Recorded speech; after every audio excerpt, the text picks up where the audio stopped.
The movie begins at Kepler 822, a facility operated by TN Industries to research and drill the bottom of the ocean.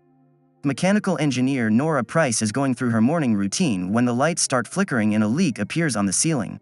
She leaves the bathroom to investigate and is hit by the sudden waves coming through the walls, indicating there's been a pressure breach. She runs down the hallway and tries to warn people on the way to hurry to the bulkhead, but only Rodrigo Nagenda joins her. Once they reach the bulkhead, they intend to close the doors so the rest of the station isn't destroyed as well, but the computer doesn't respond, so Nora needs to open it up and force start it under unbearable pressure and little time. Thankfully she succeeds, but she decides to wait before closing up because there are another 2 crewmates coming down the hallway. It's impossible for them to reach them before the breach does, though, so she ends up closing the doors to stop the destruction from spreading and those 2 men are left behind. The computer they're using explodes, making Nora and Rodrigo lose consciousness for a few moments. When they wake up, the emergency recording is telling them the station is 70% compromised.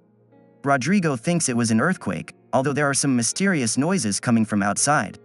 Nora tries to call for help to no avail, so she takes Rodrigo and they go looking for the escape pods. After checking their location and status in the CPU room, they must take a hallway full of debris since it's the only way to reach the pods.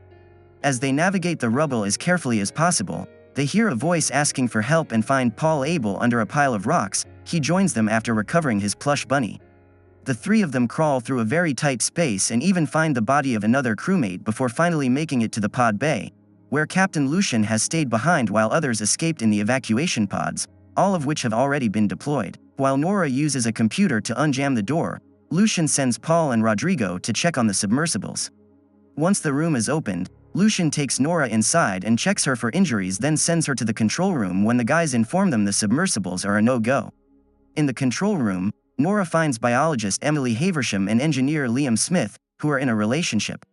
As the other 3 men join them as well, Emily warns them that the energy accumulated in the station has nowhere to go and could cause a meltdown any minute now. Since they have no way to contact the surface, Lucian suggests they should move to a different facility, the Robu 641, which would require them to wear pressurized suits and walk 2 miles without knowing what could be waiting for them outside, but the crew doesn't like the idea. Liam plays a recording of the last transmission from the drill site, which sounds like the men were being attacked by the same mysterious noise Nora heard before. The temperature outside has also jumped 10 degrees, which doesn't make sense because water doesn't do that. Seeing as they have no other choice, they accept the plan to go to the Robu. The crew starts working on suiting up.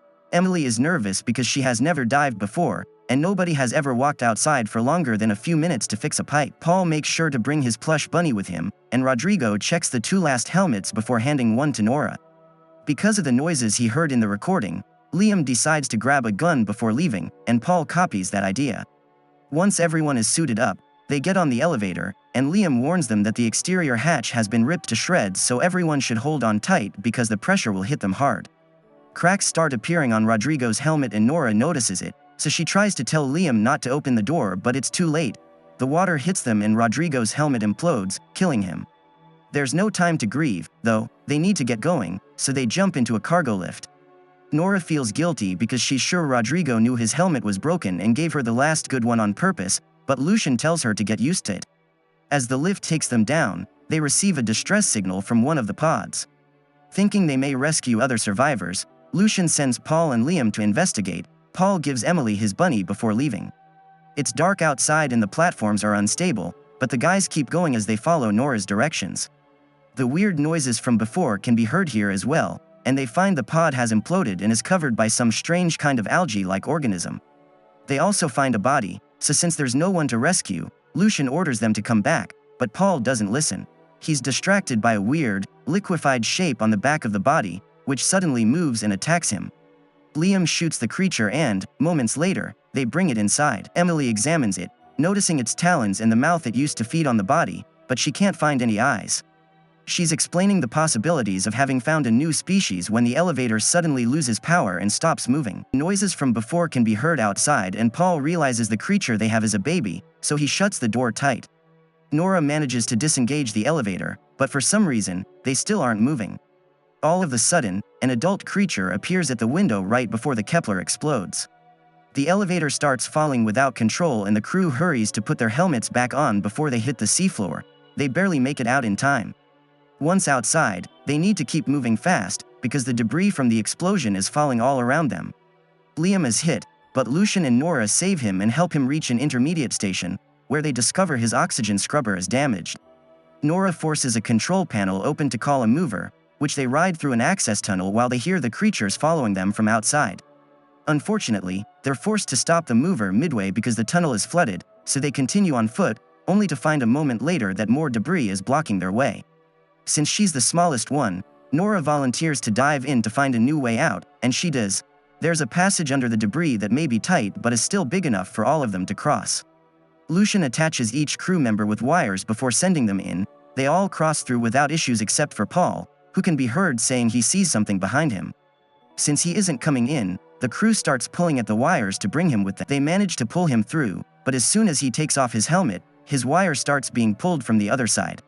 Paul gives them his rabbit before putting his helmet back on, and the crew tries their hardest to keep a hold on him, but it's too late. A creature rips him right out of the suit and kills him. The crew runs away before the creature gets them too and reaches a communications room, where Lucian tries to ask for help to no avail. Liam sees the drill through the window and wonders how it could have been destroyed like that when it weighs 6,000 tons. Emily replies this is their fault for digging too deep into the bottom of the ocean, and now she's taking back. She reaches the conclusion that nobody should be down there, and Nora agrees. Lucian notices the window is starting to crack and points out they can't stay in there any longer, but they're worried about Liam because his suit won't be able to make it. He tells them to go without him because he'll only be dead weight, but the others refuse to leave him behind and agree to help him walk. The four of them go out to cross the ocean floor, and not much time passes before a creature appears swimming around them. They turn the suit lights off, but it isn't of much help. The creature reappears and captures Liam, taking him to a cave. Since they can still see his foot by the entrance, Lucian enters the cave and finds him alive, so he starts pulling him out. After leaving Liam with the girls, Lucian goes back into the cave to retrieve the gun, but the creature finds him and pulls him deeper inside, dragging Nora in as well because she's hooked to him through the wires. Nora lands on a floating platform and Lucian hangs tangled at the edge of it. She intends to help him, but the creature shows up and comes closer to put its mouth on her helmet. Lucian jumps on the creature to push it away, so the creature drags them with it as it descends deeper into the water. The pressure will kill them both soon, so Lucian sacrifices himself and unhooks his suit from Nora's, so she floats away before he implodes. Nora loses consciousness for a few seconds, and when she wakes up, she discovers her suit is failing. After being startled by an octopus, she runs away and finds a door that allows her to enter the abandoned shepherd station. After crying over the loss of her captain and changing into dry clothes, she checks out the place. Trying to send Emily a message doesn't work, but she does find a map of the drilling site in Lucian's old locker. Determined to survive, she puts on a different suit she finds around and grabs a flare gun before going out to the ocean floor again to try to reach the Roebuck as they originally planned. She's following the markers when she starts to hear Emily's voice, so she hurries towards her and causes Emily to run as well because she thinks Nora is one of the creatures. Nora jumps on her and calms her down, telling her how proud she is of her for surviving and keeping her boyfriend alive. Together they drag Liam across the floor as they start walking again, keeping their worried minds distracted with chit-chat. Nora tells Emily about her fiancé, who was Liam's best friend and disappeared during a diving mission he took alone.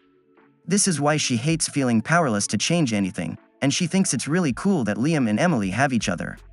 Eventually, they finally come across the glowing Roebuck station. As they enter it, they discover there is a nest of those creatures suspended from the ceiling, seemingly sleeping or hibernating.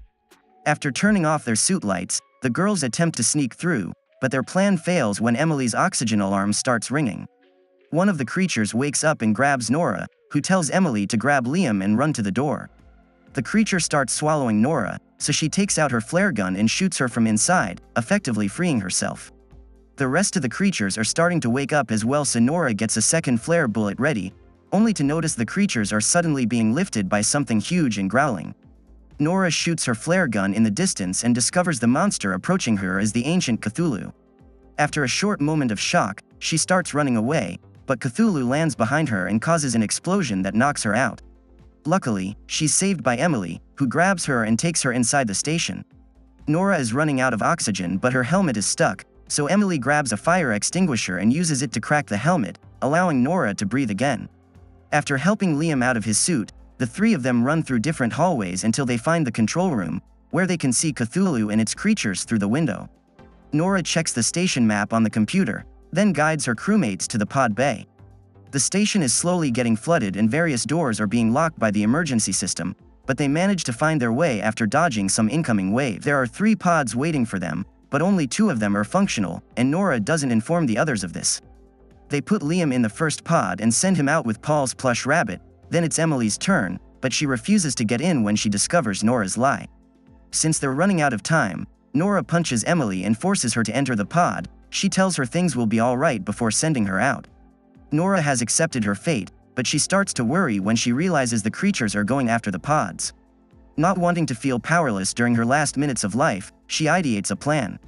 Remembering Emily said the stations have a lot of accumulated energy with nowhere to go, Nora uses the computer to initiate an overload of the Roebuck's nuclear core, which causes a massive explosion that kills her, Cthulhu, and its creatures and allows the pods to escape safely. The movie ends by showing us various news articles and reports that say all the information is classified and nobody is allowed to talk to the survivors. All surveillance footage has been destroyed, presumably by the damage, and TN Industries turns down government help with the investigation because they plan to rebuild and keep on drilling. Thank you for watching.